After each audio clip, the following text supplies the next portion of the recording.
You're listening to the Creative Capital Podcast. You're dying to learn about how you can create wealth through real estate investing? Then you come to the right place. Join in every week as we go over the ins and outs of real estate investing and learn how you too can become financially free. What's going on, everybody? This is Josh Ferrari, host of the Creative Capital Podcast. And on today's show, we've got none other than the REIT master, Daniel Holmlund. I think that's how you pronounce it, Holmlun. He's phenomenal. I had a phone call with him a couple weeks ago. That was when we decided to schedule this podcast episode. And he was telling me about this deal he was doing in Florida that was going to be about a $10 million raise. And he brought a REIT on, and they basically gave them 60% of what they needed to raise. So they gave them $6 million and they diminished what they needed to raise by $4 million. And I was like, really? Because previous to our phone call, I hadn't even thought of it being an option to bring a real estate investment trust into a syndicated deal for them to partner with us on. I just always had the mindset, I guess the thought process, that they kind of had their own thing going and they were bringing money in from their other investors and they were kind of doing their own deals. But little did I know, they don't want to do any of the operations. They're actually partnering with us as GPs, as operators, because all they want is cash flow. And we dive a lot further deeper into the show of kind of the ins and outs of REITs and how the structure goes, the benefits, the pros and cons. It was a great show. I have been opened up to a new world and a new perspective of possibility, because now that REITs are an option to come in, you know that you can now get into larger deals that say maybe you otherwise wouldn't have been able to get into because the capital raise was going to be an issue, or because maybe you didn't have the ability to actually asset manage that kind of thing. And maybe the REIT doesn't help you with asset management because they're a limited partner. So maybe you find a GP to help you with that. But the ability to raise $6 million in one conversation or more. He was saying this REIT is $1 billion REIT. So their ability and their access to capital is phenomenal. The deals that you could close with this kind of access is just insane. So we dive into REITs, we dive into the ability to raise all this capital very quickly, the pros and cons, the structure of it all, why REITs aren't just going out and buying these things themselves. Why the heck do they need GPs if they got all this money? And then kind of a little bit of his backstory. He tells us a really crazy story. I won't ruin it for him, but basically he gets extorted by a flipper back in the '08 crash and forced to pay a fee so that he can basically foreclose on a house. It's a crazy story. You guys should definitely listen to that. He talks about it at close to the beginning, but definitely listen all the way through. I mean, he gives some great tidbits towards the end as far as all kinds of things. I mean, I feel like we didn't really even just discuss REITs. We discussed everything: syndication, partnerships, raising money, how to find REITs, family offices.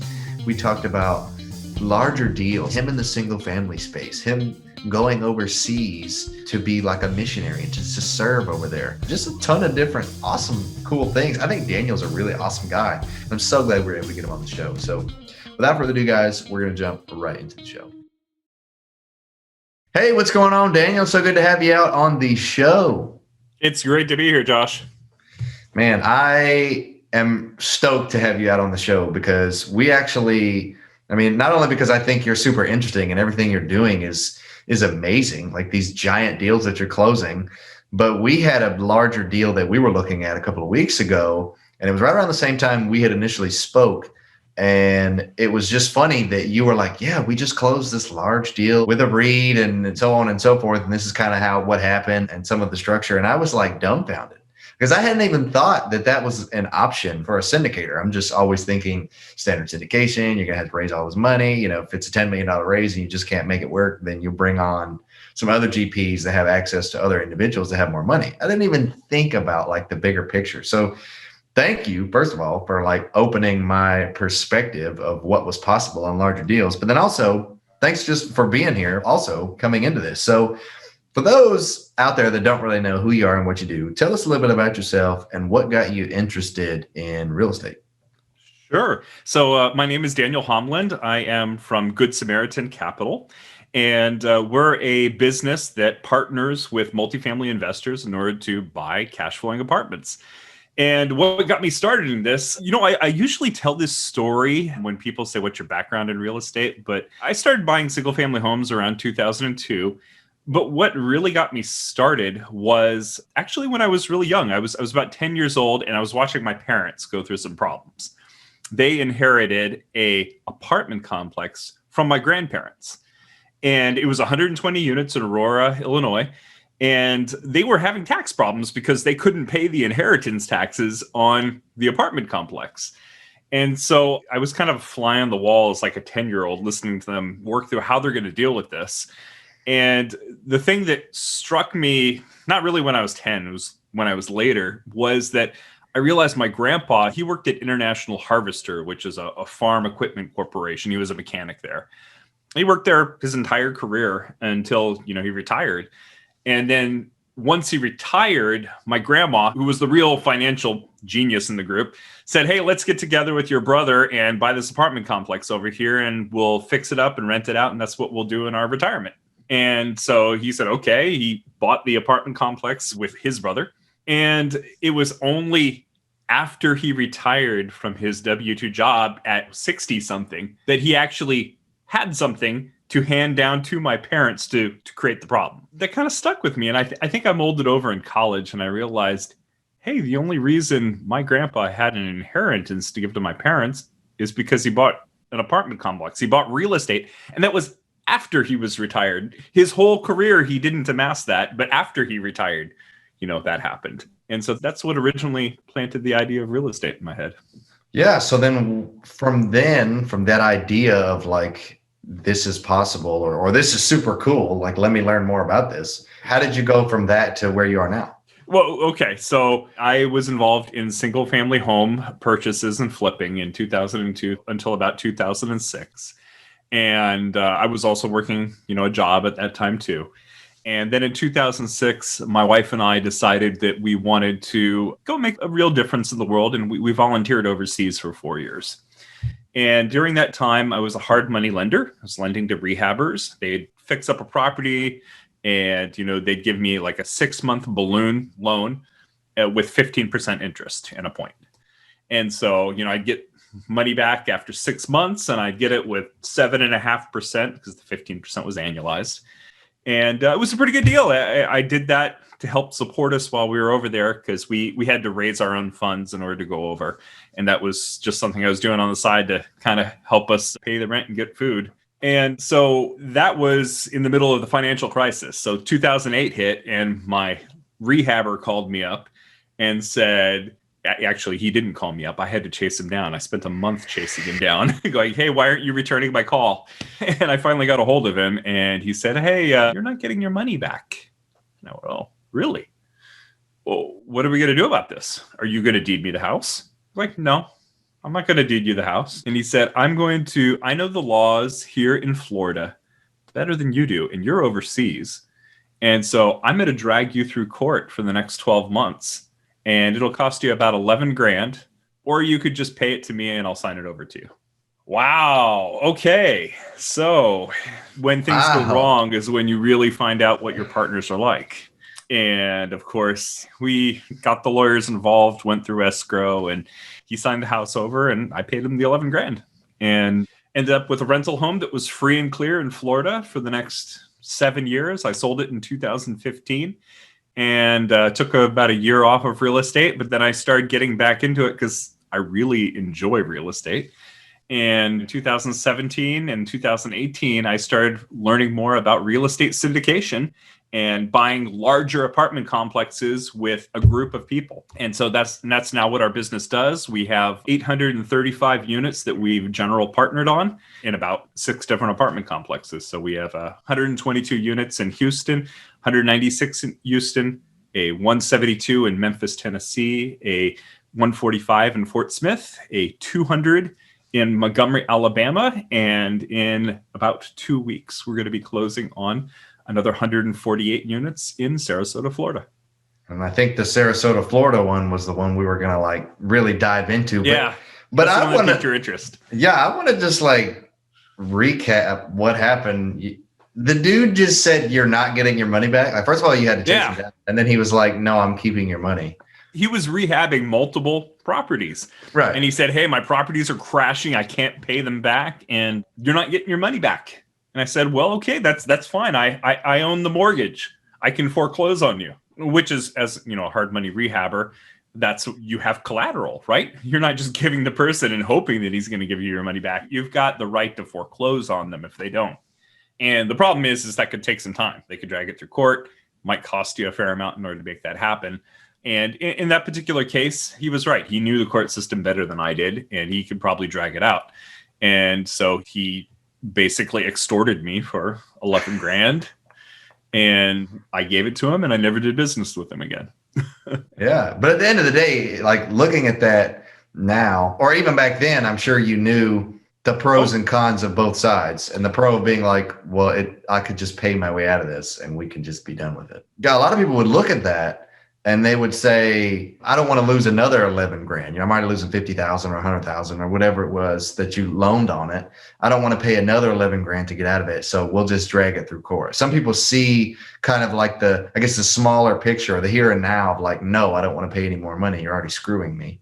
But you saw the big picture of like, I'm already going to be out this money and I'm just going to own this house.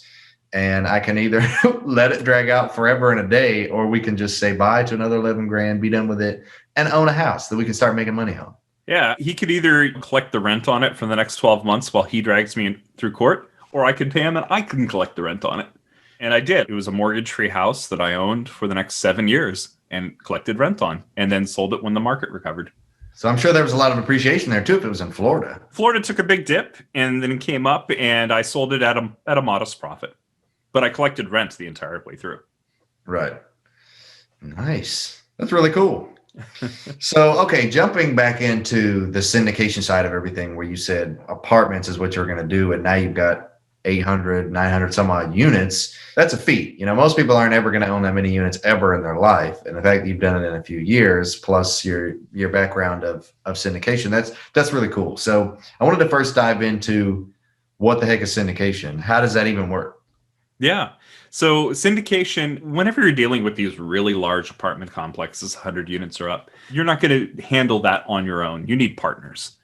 And so a syndication is when you form an LLC, and the LLC holds title to the property. And there's a set of partners that are actively involved, and those are called the general partners. And then there's a set of partners that are passively involved, and they contribute capital rather than sweat equity. So the whole idea is that you've got 6 or 7 general partners, could be more, could be less, and 40 to 50 limited partners. You can all go in together and buy an apartment complex, which is currently undervalued in your market. The rents are lower, so you have an opportunity to put in some capital expenditures, some CapEx, do some renovations, and bring the rents back up to market and use that in order to give an investor return. So syndication is simply the act of bringing together a group of people to buy one particular property.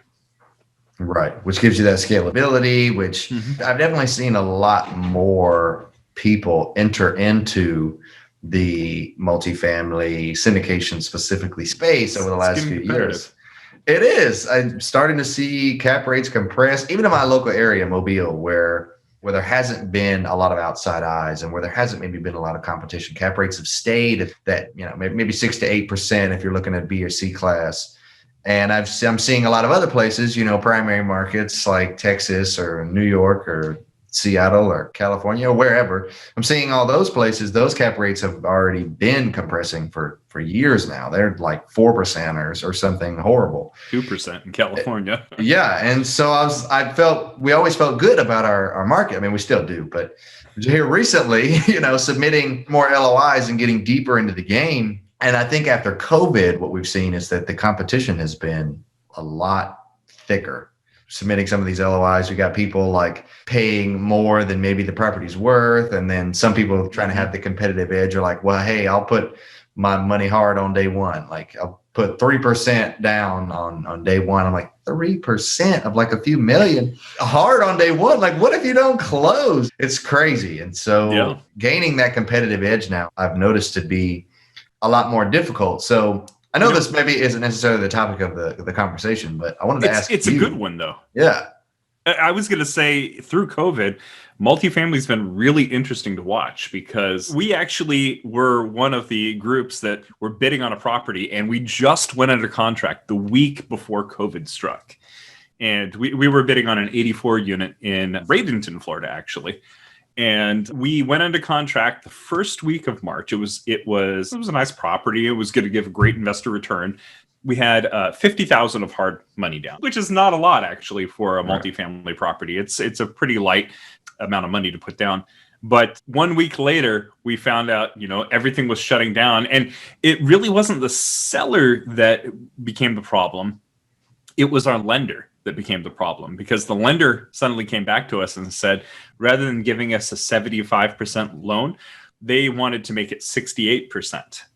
Oh, and instead of 4%, we want 4.75% interest rate. And then the big one that really hurt us was that they asked for a escrow account to be put aside, COVID reserves. So they wanted to know that, no matter what happened in COVID, they were going to get paid. Their mortgage was going to get paid. So they said, hey, we want you to put 12 months worth of mortgage and insurance payments into an escrow account. And after 1 year or 2 years, kind of depending on which deal you were in, it would be released back to you. So we took that property and we ran it through our spreadsheet that does our evaluation with the reserves in there. And suddenly we went from being able to give a projected 17% IRR to down to a 6% IRR. And we don't even bring the property to our investors unless at least it's a 15% IRR. And so we looked at this and we're like, there's no way we can go forward with this. So it was interesting. A lot of deals fell apart towards the beginning of COVID because the lenders, they can change the terms pretty much at any point, even before closing, a week before closing, they can come in and say, hey, we'd like you to set aside $400,000 in an escrow account. So that's what happened. And we actually went back to the seller and said, hey, this property, anybody you negotiate with is going to have the same problem. Lenders are requiring reserves. And he had $50,000 hard money. He didn't care. He said, oh, that's fine. You go ahead and don't close. We'll keep the money. That did happen to us. And, it's part of the game. Man, that is rough. That's like bad timing. Yeah. You did everything right that you could have done. Everything that everyone had told you needed to be done. Those that went before you that had, thousands of units or whatever going along the right path. And it's like, it's still roadblock, still something that you hit. That's new, because everyone said, I think probably the biggest word I heard in 2020 was unprecedented. COVID was like, oh my goodness, this black swan event that we never saw coming. And so that's horrible, but it's like, it's the experience, and it just helped you that much more, I think, moving forward, of knowing, okay, maybe we need a little bit more of a buffer. Like, instead of money hard on day 1, maybe we say money hard on day 5 or day 10. Like, give us a little bit of time to figure out what the lending is going to be, or for whatever. It's also funny you mentioned that, because we're also doing negotiations right now on a deal, and they're wanting money hard on day 1. And I'm like, I don't know. Oftentimes you have to do it. Depends on the deal. It's not uncommon. But, one of the things I think you should really look at is the break-even occupancy. So if you're looking at an apartment complex and you want to be able to say this to your partners, to your investors, we've got a great break-even occupancy. And what that means is that, let's say your break-even occupancy is 70%. That means that if 70% of your building is occupied, you're still paying the mortgage and all the expenses. You may not be returning a profit to your investors, but at 70% is when you break even. And through COVID, most of the properties that we've closed on, the first property we closed on had a 55% break even, and the second property had a 67% break even. So it's a good place to be, because as long as you can keep 67% of the people there, you're still making money. And odds are you're going to do better than that. So you can give a good investor return, and you've got a safety cushion, in case there is more vacancy. Right. Absolutely. I know we really wanted to dive into REITs specifically, and like how to raise a lot of money through a large corporation like that. And so I wanted to first break open what even is a REIT. Like, how do both parties benefit if they partner up? Sure. So what is a REIT? REITs came into existence maybe about 3 decades back. Sam Zell was a big proponent of REITs. Basically, what he saw was that real estate's really hard to fund, and it's very illiquid.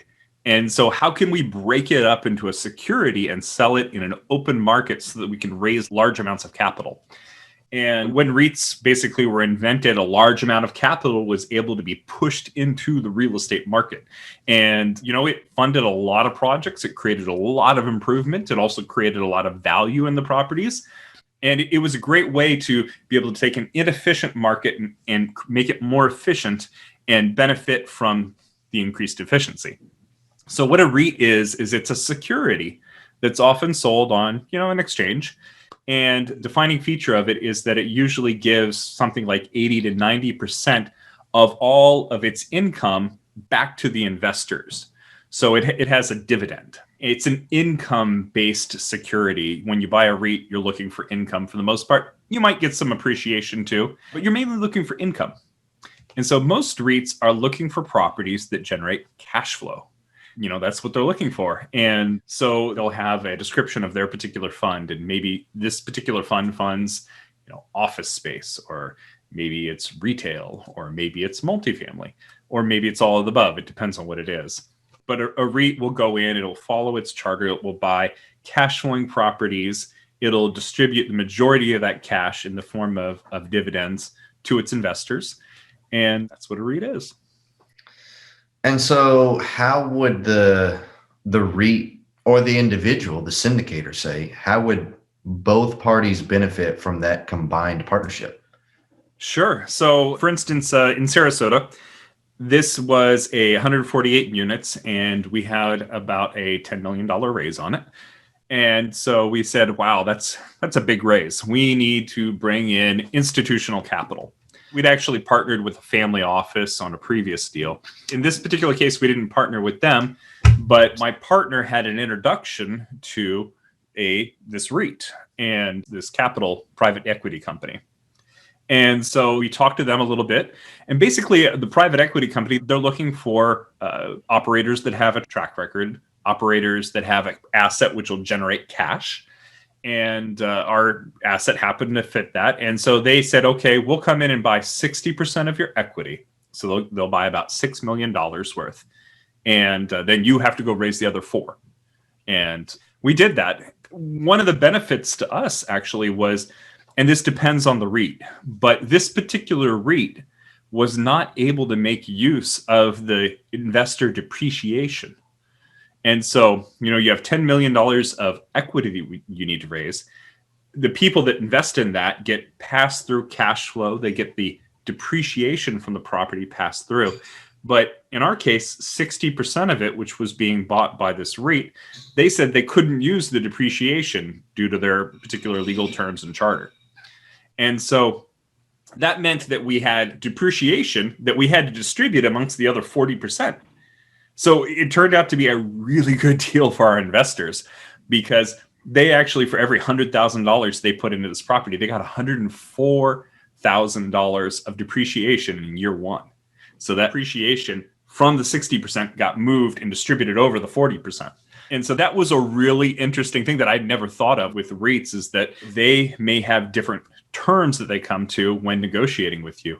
The thing that they got from us is that our limited partners were given an 8% pref equity. And what that means is that before the general partners receive anything, the first 8% of the cash that is generated is passed to the LP. Well, actually, in our particular case, the REIT said we would like a superior pref. We want 1 tier of pref higher. So we want the first distribution. They asked for a 9% pref. So they got a 9% pref. And then after that, the 8% went to the regular limited partners. That was one thing that was interesting. They wanted more cash flow because REITs distribute cash. And they were willing to give some concessions in order to give that. So the concession they gave is that they were not going to participate in the equity upside. They were just buying it for the cash flow. So the REIT came in and said, anything over 14%, we're not going to participate in. That gets distributed to your other LPs. But cash flow up to 14% we'll participate in. And so it turned out to be a great deal for them as pref equity partners and for the limited partners. The limited partners They get to participate in the upside, and they have an 8% pref. The REIT was getting a 9% pref, so better cash flow, and they were getting distributed to first, but they didn't participate in the upside. So yeah. That's very interesting. So they don't participate in the equity upside. Now, is that just cash flow? Or let's say 5-10 years down the road, whenever you guys decide to sell the property, let's say all LPs are going to double their money. Well, instead of them doubling their money, they're just going to take 14% and the rest of the LPs get the other 86%? Or how does that work? Yeah, actually, our current business plan is to refinance and buy them out in year 2. So the business plan is to buy the REIT out in year 2.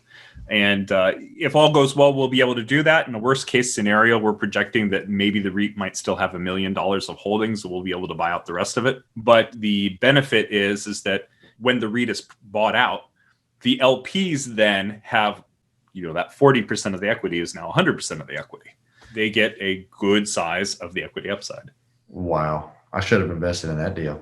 It was a good deal. And actually, here's something that, was a minor irritant to me, is that I always invest as a limited partner in every deal that I'm an active partner in.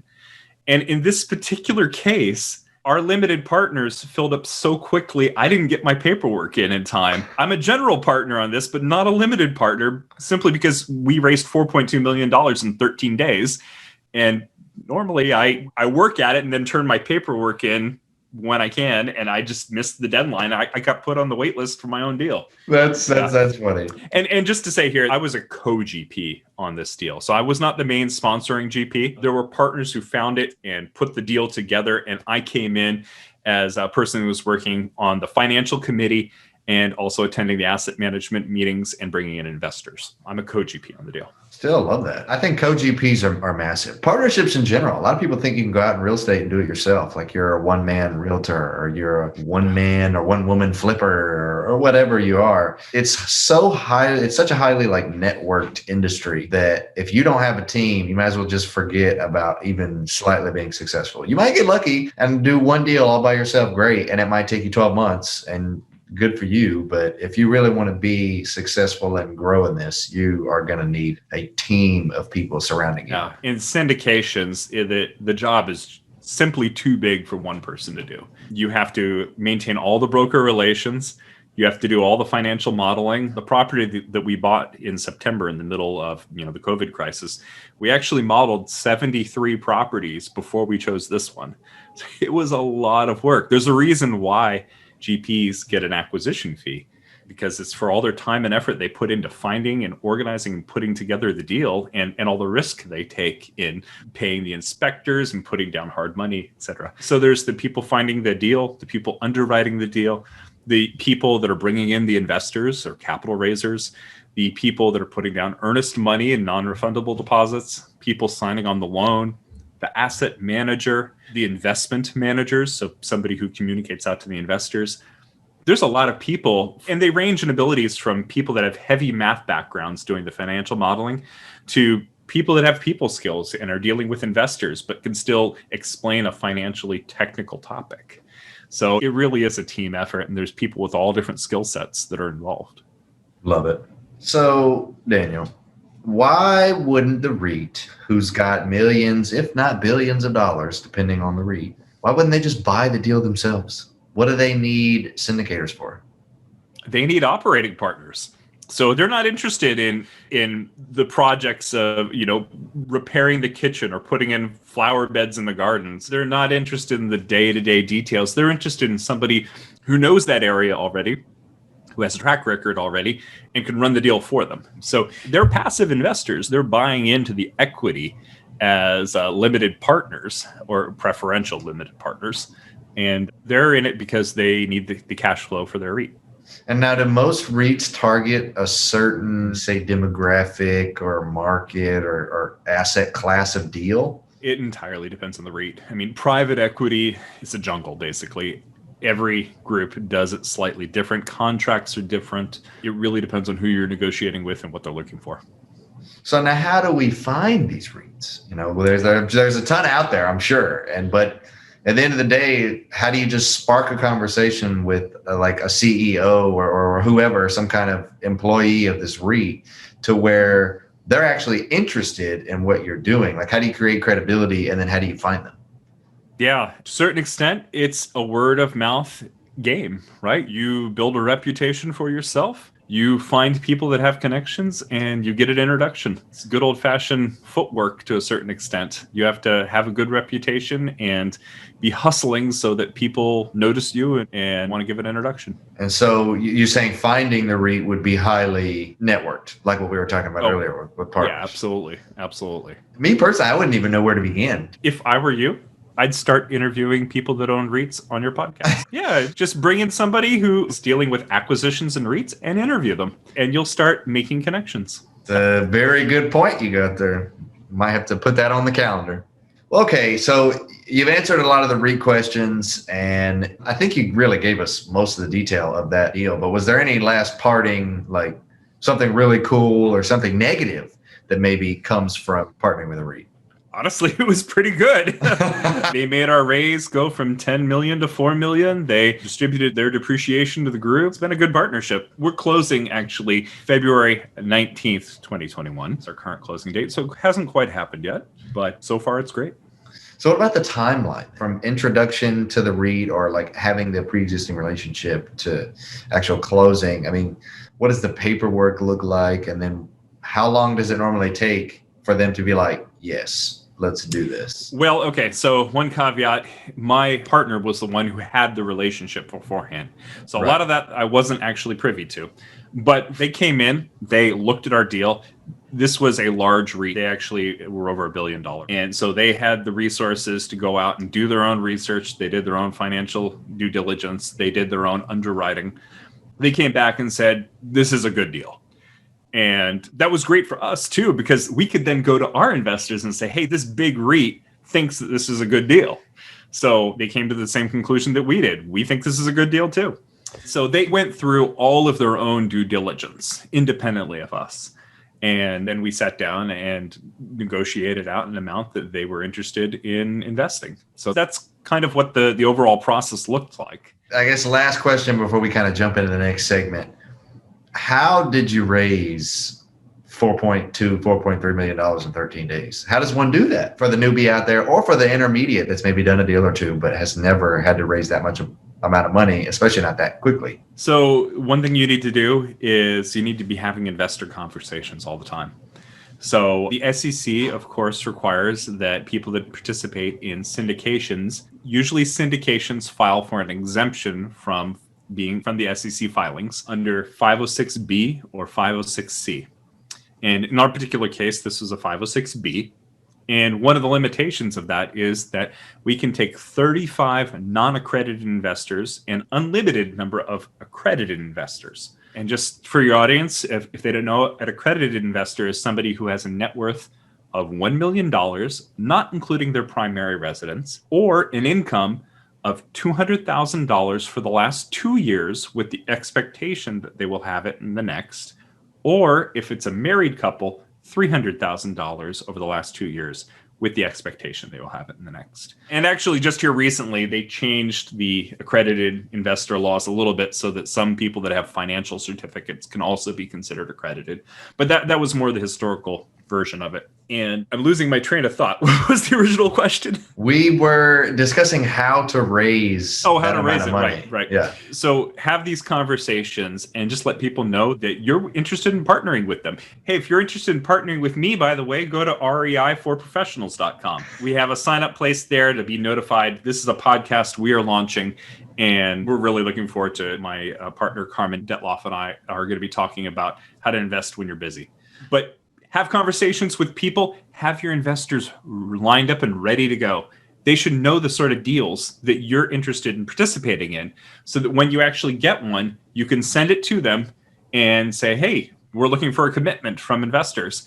And they'll either call you back or go through an automated forum and say yes or no. And that's how you do it. So the other thing you do is that as a general partner, you make sure that every person on the team is involved in raising. So everybody brings their entire network to the deal to bring that money in. Definitely, that's been big for us, accomplishing the raises that we've needed to accomplish. And now we're getting into bigger deals the further you get into this. And so it just gets scarier and scarier the more you get in, like, oh gosh, now it's $1 million, now it's $2 million. Yeah, it does, because you have to do it in a short amount of time. Basically, everybody has to be ready and primed to pull the trigger. You have to have those relationships all set up in advance, and that's how you do it. Right. Absolutely. Love it, man. Well, cool. Well, now we're going to go ahead and jump right into the next segment of the show called the Pod Decks segment. I don't know if you've ever heard of Pod Decks. I probably should come up with another name for it so it's a little more original, but it's just a company called Pod Decks, and they make a bunch of different decks of cards, and they just have questions on the back of every card. So this is going to be like pick a card, any card. I don't know what the questions are going to be. You don't know what the questions are going to be. You're going to pick two, and we're just going to go from there. So you're going to tell me when to stop. Stop. All right. Stop. You ready for your questions? All right. First question. What verb best describes you? Active. Now, why is that? Like, elaborate. Elaborate. And I want to say active in goal planning. I do a lot of goal planning, and I maintain not only my regular job, but also real estate business and being with my family. And so a lot of my time is very active in terms of being scheduled and coordinated. So yeah, maybe busy would be a better adjective. Yeah. Okay. Next question. What is harder today than it was yesterday? What's harder today than it was yesterday? You know, honestly, one of the things about building a business is that it's also a process of self-discovery. And every time you overcome one challenge, more challenges come up. And so hopefully you're always encountering something that's harder. This particular year, my big goal for the year in terms of finance is I want to be able to raise $3 million in a 20-day period. And I want to be able to do that 4 times a year from non-institutional investors. That's my goal. Now, that's a goal that I haven't accomplished yet. So maybe that's harder. But at the same time, I'm always trying to step up my game. So the thing that's been hard for me this year actually is sitting down and planning those goals out. I have to start with the goal of hitting that in December 31st. And then I broke it down by quarter. And I said, what do I have to do each quarter in order to hit that goal? And now I'm in the process of actually breaking it down to each week. What do I have to hit each week in order to hit that goal? And I've never sat down and planned my goals to that extent before. So I would say that is currently, it's a challenge and a fun challenge. Another answer, totally off the topic. I like trying new things. I'm starting a mushroom garden with my daughter because here in Oregon, vegetables don't seem to grow that well. And I know nothing about mushrooms, like zero. I don't even know what they're called in the supermarket. They're like the white button. I guess they're called white buttons. I recently learned that. So one thing that's harder is just trying something new and doing it with somebody. Yeah, I like that. A mushroom garden. Mushroom garden. It's not medicinal mushroom. It's because there are a lot of tastes and textures that I've never experienced. And I think the mushroom kingdom, we only have like a couple of them in the supermarket. And so I wanted to try growing some and trying some out. Yeah, cool. That's awesome. All right. Jumping into the last segment of the show now called the Core 4, which is the same 4 questions we ask every guest. First question.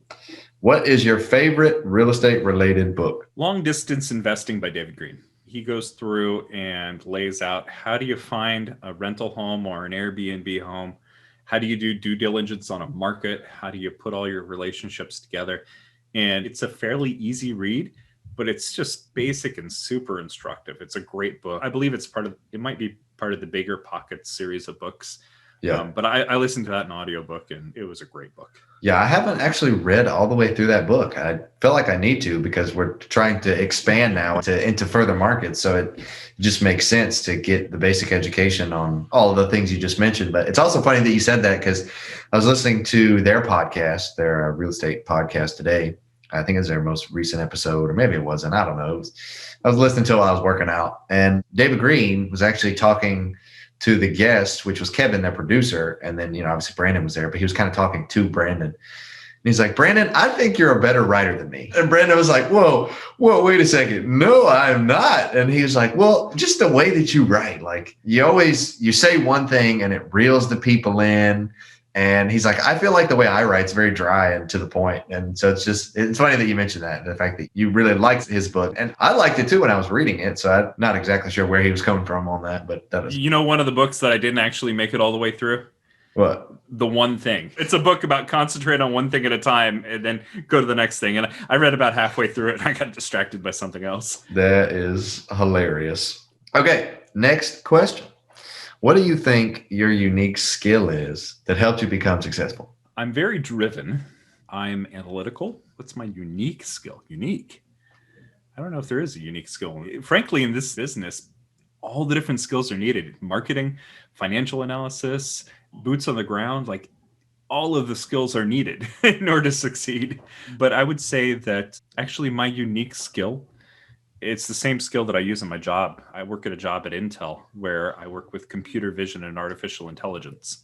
And I do trainings to corporations about how to implement artificial intelligence on video feeds. And my unique skill is I'm a very technical person, but I'm able to communicate with people and take those technical topics and break them down to steps and communicate them. At least I think I communicate them well. Yeah. It's the same thing with real estate syndication. It really is a complex thing. There's tax implications. There's the whole LLC and investing as a group. How do you break this down so that you can overcome people's fears about investing? Because a person needs to understand what they're investing in. And so if you can communicate that, if you can help them see the benefit or the advantage of doing that, then you're going to find people to partner with. And I think that's my unique skill, is that taking complex things and breaking them down. That's powerful. And not a lot of people talk about stuff like that. And I think that also bleeds into your very valuable skill. I mean, both skills obviously are valuable, but your valuable skill of being able to raise money, being able to raise a ton of money quickly, and you just want to keep growing that. And that comes also from your ability to talk to people or to be friendly. I'm actually a software engineer who enjoys going out and talking to people. Who would have thought? All right. Next question. Tell me something that's true about real estate that almost nobody agrees with you on. I think prices are going to continue to go up for the next few years. And I know there are a lot of naysayers out there that say the market is crashing and the market is teetering for a lot of different reasons. Think that there's wage price depreciation, job wages are going down, but at the same time, the interest rates are being held low. Supply is very constrained at the moment. I don't think the market is due for an imminent collapse. Now, having said that, you always invest in properties that have a wonderful break-even point, 55%, 67%. So if the market does drop, you've got room in there in order to bring your deal all the way through and make it profitable. But I think that right now we're seeing crazy prices. I just had a friend call me up and say, "Hey, Daniel, I'm trying to bid on a house." And I got outbid. I offered $75,000 over asking price and I got outbid. So right now we're seeing crazy price inflation in assets. And I think there is a squeeze going on right now. Prices are rising very quickly, but I don't think they're going to drop. I think they're going to continue to rise, maybe not as quickly, but they're going to continue for a while. That's insane. And it's just a single family house, like 75. He offered $600,000 on a $525,000 house. And the other party came in, and we don't know what they offered over, but they waived all contingencies. They said it doesn't matter on financing, doesn't matter on inspection, doesn't matter on appraisal. We're putting basically hard money down. They put 50% down and waived all the contingencies. That's right, it was 50%. But wow. Yeah, the market right now is irrationally exuberant. Yeah, and it's making it so hard to find these good deals because everyone else is looking at it too. So then it just goes back to you got to have those personal connections with brokers or people that can or have good marketing to where you're getting these leads from sellers so that you're not having to have this insane bidding war where nothing makes sense anymore. Okay, last question. What one piece of advice would you give to our listeners wanting to succeed in real estate investing? Learn to partner, learn to network and form teams. You are absolutely going to need other people to help you. It's a team sport. And so the more that you can add value to other people, I got into syndication originally because I learned about it in a podcast, right? I read Joe Fairless's book on apartment syndication. So I learned the basics, but then after that, I went to a group that was doing syndication And I invested in their deal. I put $75,000 into a 56 unit.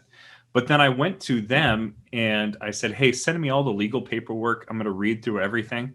I actually followed up with them and said, what can I do for your business? And they started giving me little tasks to do. So the first thing I did for them was, they were in Houston. I found the top 15 property management companies in Houston and found 10 people at each of those. And they wanted a spreadsheet on how to basically recruit each of these people and have an individualized strategy to recruit them. They were expanding a lot and they needed more property managers and they wanted good ones. And so I took 3 months, did a little research and put together 150 people on how to recruit each one. Then wow. I also called around and got them some used appliances at one point. And then another project I helped with is that I helped them with some bids on zero watering landscape down in Texas. And I was a limited partner in their deal, but I had had enough communication with them and they were open to the idea of me, basically doing a little of their work for the opportunity to learn their business. And so finding a way to make value or to create value is difficult. And sometimes it means going out of your way. And oftentimes, if you can find a niche to do it in, you're better off. But figure out how to add value to somebody else and to find a reciprocating relationship that you can move forward with. And that's how you'll break into the industry. That's really powerful. I love it. All right, Daniel, if anybody wants to learn more about you and your business, how can people get in touch with you? You can find me at REI for Professionals. That's REIFOR professionals.com. If you use a number, it'll work too. Or you can find me at GoodSamaritanCapital.com. Awesome. Well, hey, man, I really appreciate you coming out. I feel like I learned way more than just about REITs. I feel like the back and forth here was great. And I know I learned a lot. I'm sure the listeners did too. So thanks again for coming out on the show with us. Thank you. And we will see you later. Well, what did you guys think? I think that I learned a ton from the show. And I think that I'm going to be listening to this again and again. And he gave me some to-dos. He told me that I need to start getting some REIT people on the show, not only to gain that relationship and to benefit their REIT as well, so you guys can learn more about the REITs, but also to benefit you guys. So you're learning more about the REITs, but you're also learning who is a part of these REITs and different owners and different structures. And I think it'll help all of us if I can do that. So I'm definitely going to make that a point to try to get a couple of REIT guests out here, because I think that'll be a huge help for all of us. So phenomenal episode. I hope you guys enjoyed it.